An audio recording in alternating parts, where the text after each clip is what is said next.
Hello people, Daniel from Devil & Sons Guitars here, and I assume you're here to find out about putting Tru Oil on your guitar after you've stained it, or just to get the natural wood effect.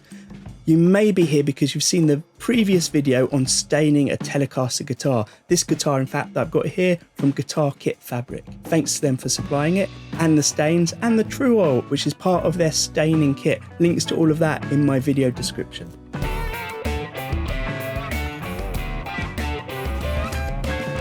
Anyway, what you need to know here is I'm screwing into the neck pocket, basically a bit of metal, which I've washed together so that I can put it through a hole like this and have my guitar balanced so I can swivel it around. There are many, many ways to do this. Some people just put a hook where the strap pin goes and hang it up. Now, also part of the staining kit, the Guitar Kit Fabric sent me were these different grades of wet dry paper. And that's essential to this process. We've got 600, 800, 1000, 1200, 1500.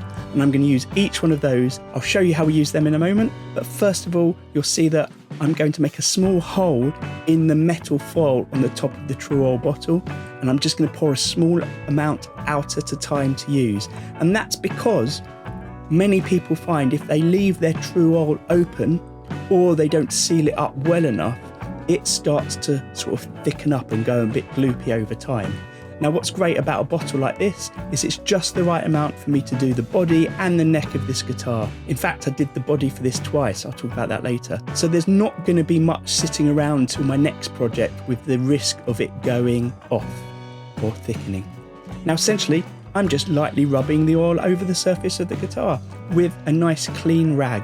You want it to be a kind of lint-free one that's not going to leave any residue behind, like bits of string, bits of thread, something that's going to get stuck in the oil afterwards. I'm trying to get a nice even coat, and the advantage of having it held with a rod like this is I can easily turn it on the sides, and I can make sure I'm not gripping any of the surfaces by putting my fingers into the holes that are already there. And always after I've done one of the coats, full coats, I clean up everything I'm using so there's no residue left behind that might thicken up, and I throw away my cloth that I'm using. Now, once I've done the first coat, I'm going to sand it down with a 600 grit, but I'm not using it like you would normally use the sandpaper.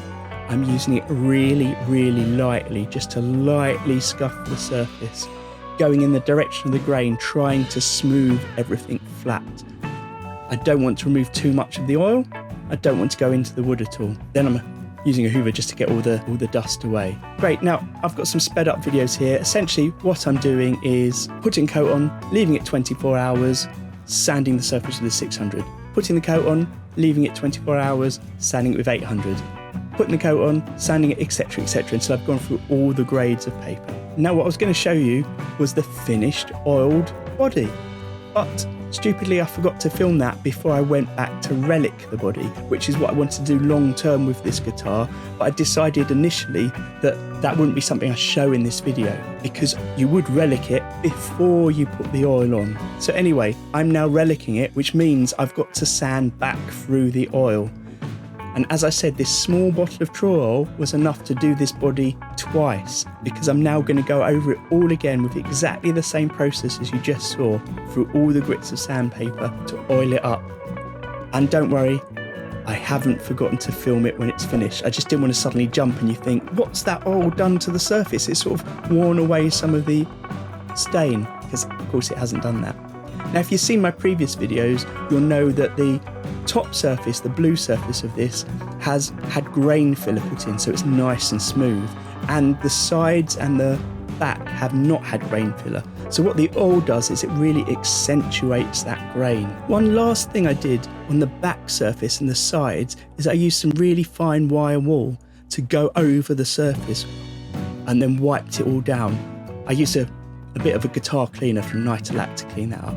But essentially what I was hoping there is, as you can just about see here, the recesses where the grain is will still remain slightly more shiny than the flat pieces on top. I think it's worked well.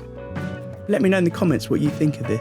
And don't forget, this is the kit from Guitar Kit Fabric. I've got the playlist showing all the stages I went through, from unboxing the kit, dry fitting it, staining it, now the finishing, customization work in the next video, and then you'll see the full finished guitar at the end. There will also be images of it over on my social media channels. If you found this video useful, please hit the thumbs up, do a share, maybe a super thanks, or even join my channel. All of that really supports me in making more videos like this. So until next time, happy strumming.